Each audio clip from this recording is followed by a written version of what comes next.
Elon Musk School of BBC reporter. The full interview was like an hour long, but bro, we're not doing that, bro. So I found a little shorter clip that just took the best part, the meat and potatoes of the whole stuff, bro. And we're Free just gonna speech watch is it. meaningless unless you allow people you don't like to say things. Bro, it said slaughter, bro.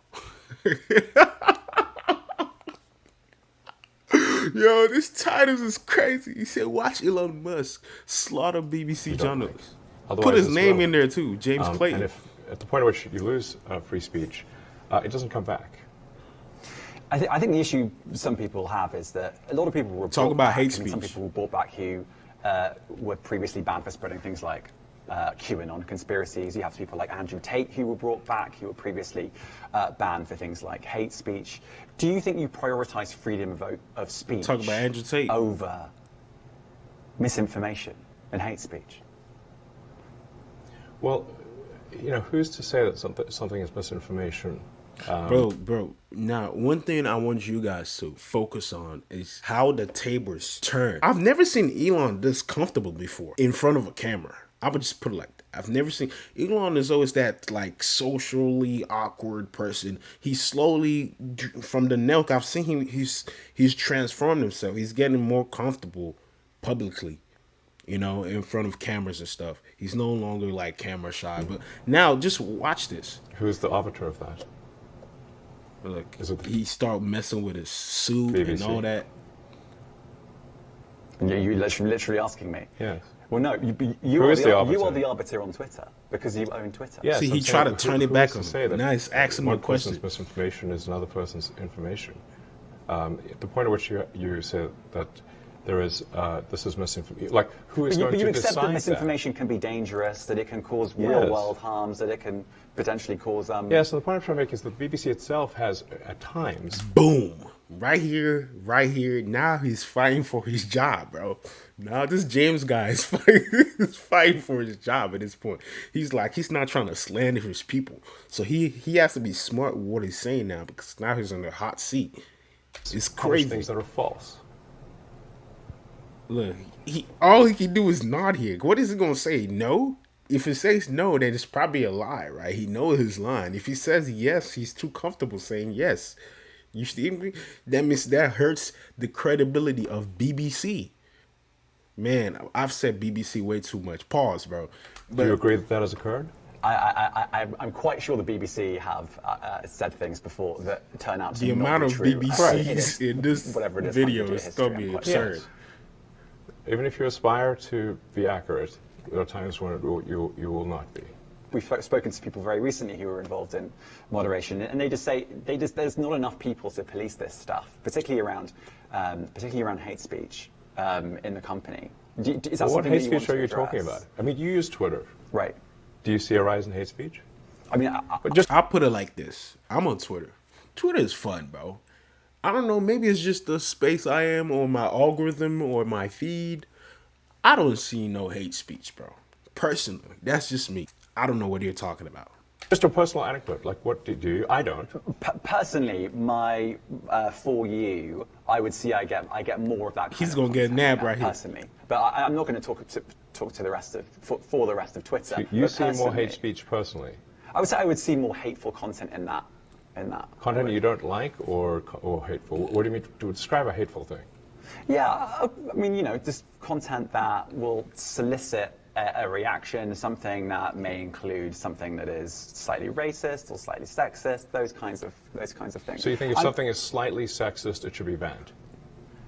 No. Is that what you're saying? Bro, this dude is going through it right now. Help this man. Because now he is. Whew. I'm not saying anything. I'm saying. Well, I'm just curious. I'm trying to understand what you mean by hateful content. Bro, if you don't know this two people right now and you're watching it, you would think Elon is the reporter. Because he's like, I'm just curious. Everybody knows what I'm just curious is. I'm asking for specific examples.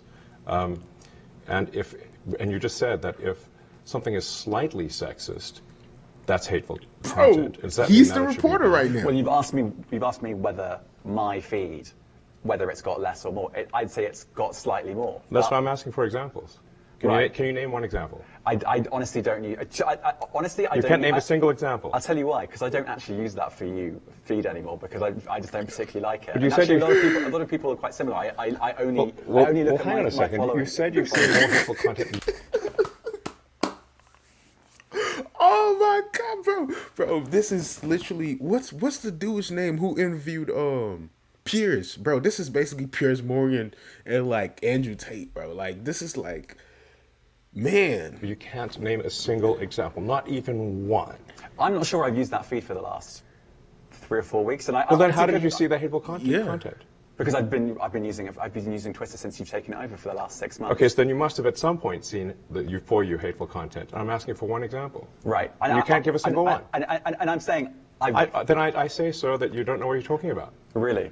Yes, because you can't give me a single example of hateful content, not even one tweet. And yet you claimed that the hateful content was high. Well, that's a false. You no, can't what talk, I bro. claimed, what? No. What I claimed was there are. Oh, bro. I wish to see where this Elon goes, bro. Because, bro, I'm gonna put it like this: most social media like CEOs are so like socially awkward, bro. Have you seen the clip of what's his name? Mike and like, was it Mike or was it Mark? Mark, sorry, I said Mike. And like in Congress, he was just like an AI or something. This is the most comfortable I've ever seen Many a CEO be. organizations that say that kind of information is on the rise. Now, whether it has on my Give me feed one or example. not. I mean, right, and Literally if you can't look at name something one. like the Strategic Dialogue Institute in the UK, they will say that. So Look, people will say all sorts of nonsense. I'm literally asking for a Right. single example, and you can't name one. right, and as I already said, I don't use that feed. But Well, then how would you know that? I don't think this Yeah. is getting You anywhere. literally said you experienced more hateful content, Put his ass in the fire. Keep burning his ass right now. Keep doing it. and then couldn't name a single example. Right, and as I said, That's absurd. I haven't actually looked at that feed. Then how would say, you for a know this few hateful weeks. content? Because I'm saying that's what I saw a few weeks ago. I can't give you an exact example. Let's move on. We only have a certain amount of time. Wow. COVID misinformation. Okay. As the interview turns to misinformation about COVID-19. See, oh, you almost got me. You almost got me, boy. We on YouTube. We can't say that over here. Musk slaps him again, bro. Bro, this is so dramatic. Amazing. You've changed the COVID misinformation Has rules. BBC changed its COVID misinformation? The BBC does not set the rules on Twitter, so I'm asking you. No, I'm talking about the BBC's misinformation about COVID. Ooh. I'm literally asking you about, you changed the labels, the COVID misinformation labels. There used to be a policy, it then disappeared. Why do that? Well, COVID is no longer an issue. Does the BBC hold itself at all responsible? Oh, this is so beautiful, dog. Anytime they ask him a question, he just points out the hypocrisy of BBC. Pause again. For misinformation regarding masking and side effects of vaccinations, and not reporting on that at all? And what about the fact that the BBC was put under pressure by the British government to change its editorial policy? Are you aware of that? This is not an interview about the BBC. Oh, you thought it wasn't? I see now why you've done Twitter Spaces. I am not a representative of the BBC's editorial policy. I want to make that clear. Let's talk about something else. This man Let's talk about is- BBC. he's been All right, trained. let's talk about something else. You weren't expecting that. That's it. That's it. Man, now I want to see like the 1 hour interview, bro. I just went through this. It went so fast. It didn't feel like it was long at all, bro. Bro. I'm personally gonna watch the rest of the interview myself. You should too. That's 5 minutes into it. Oh, man, is he on the media tour? I'm definitely gonna react to that next. Apparently, he did an interview with Tucker Carlson. Carlson. I'm so bad with names. He did one with Tucker Carlson. I don't know if I'm gonna release that one. It's like 30 minutes, bro. If I find a shorter one, maybe. That's basically the video, man. I'm saying chef kiss was awesome to watch. Shout out to Elon. Hope he keeps getting better with what he does until he's unstoppable, man.